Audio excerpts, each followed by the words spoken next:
You've probably heard the idiom, "don't cry over spilled milk," which on the surface means once something has happened, it's foolish to worry about it since there's no way to change what has already transpired.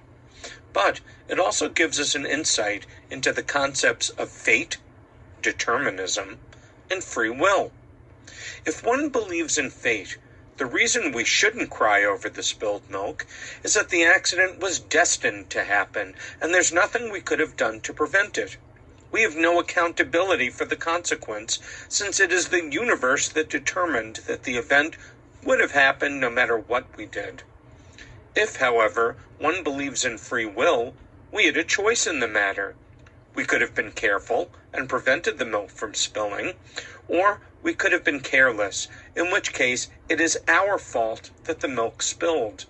We are accountable for the event and its outcome. So, determinism means that things are completely out of our hands. Things would have happened no matter what we would have done. Whereas free will means that the universe has given us a choice. We can do one thing, or we can do the other, but it's our choice to do it. Think about the literature you have read, where fate predetermined the ending. The universe, or some higher power, a god or gods, decided what the outcome of the story might be in stories like the Greek and Roman myths and the Odyssey.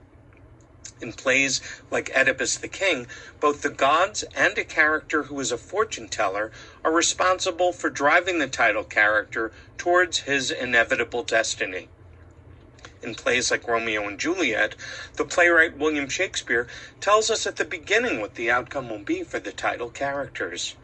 Even in modern literature like the Harry Potter series, author J.K. Rowling provides prophecies that tell us that certain things are inevitable.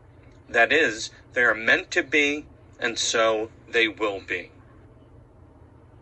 Now reflect on the literature you have read where free will was responsible for the outcome. Characters in Cyrano de Bergerac and To Kill a Mockingbird are faced with decisions. Should I help a friend, but risk ruining my own happiness? Should I defend a controversial character and risk alienating my neighbors? They make decisions of their own accord, not because a predetermined destiny is making them choose their path. In Charles Dickens' A Christmas Carol, the character of Ebenezer Scrooge changes what would have been his destiny by his determination to make different choices, thus proving that destiny or fate is not inevitable. In The Crucible, John Proctor chooses to sacrifice his life for a principle. He is given a choice, and he alone makes it. In Huck Finn, the title character chooses to go against the rules of his society when he recognizes that those rules are wrong.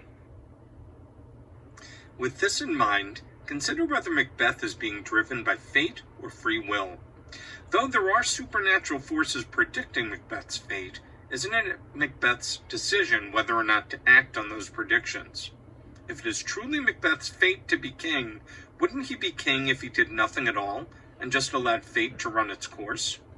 By choosing to act upon the predictions of others, isn't Macbeth actually making the choice to kill Duncan of his own free will? What do you think? Are Macbeth's actions going to be the result of fate or free will? In a piece of writing that you will be uploading to this Google Classroom assignment, make an argument for one or the other. Use examples from the text to support your argument. Please doublespace, use sophisticated language, avoid contractions, use the impersonal one rather than the personal pronoun you, and proofread your work carefully.